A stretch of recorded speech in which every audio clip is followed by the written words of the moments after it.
মানুষের যখন অনেক মানুষ হয়ে যায় তখন পুরাতন মানুষদের আর মনে রাখে না।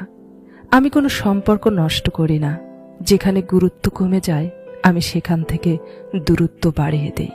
কথা না বোঝা মানুষের কাছে ব্যথা প্রকাশ করা মূল্যহীন। সরল সোজা মানুষের জীবনে সবসময় ভুল মানুষগুলোই আসে। দুঃখ যাদের নিত্য সঙ্গী, সুখ তাদের কারাগারে বন্দী। মানুষের কথা চিন্তা করে লাভ নেই, কারণ মানুষ না মরলে কেউ কাউকে ভালো কয় না। জীবনটা হলো একটা অসমাপ্ত উপন্যাস, যার পৃষ্ঠা কেউ লিখতে পারে না। যদি কল্পনাগুলো বাস্তব হতো তাহলে বদলে যেত হাজারো জীবনের গল্প। পথ যেখানে নিচ্ছে সেখানে যাওয়ার কোনো ইচ্ছে নেই আমার। অভাবী হও, তবে কখনো নিচু স্বভাবের হইও না।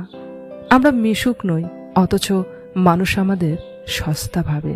প্রয়োজন ফুরালে গাছের পাতাও ঝরে পড়ে, আর আমরা তো মানুষ।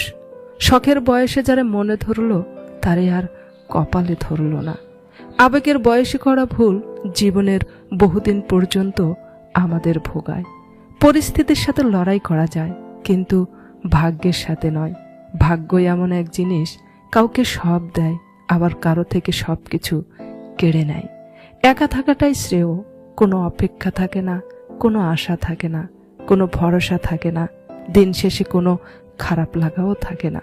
জীবনে যাদের সাথে থাকার জন্য দীর্ঘমেয়াদী পরিকল্পনা করেছি, সব পরিকল্পনার অবসান ঘটিয়ে শেষ পর্যন্ত তাদের সাথে সম্পর্কটা আর থাকেনি।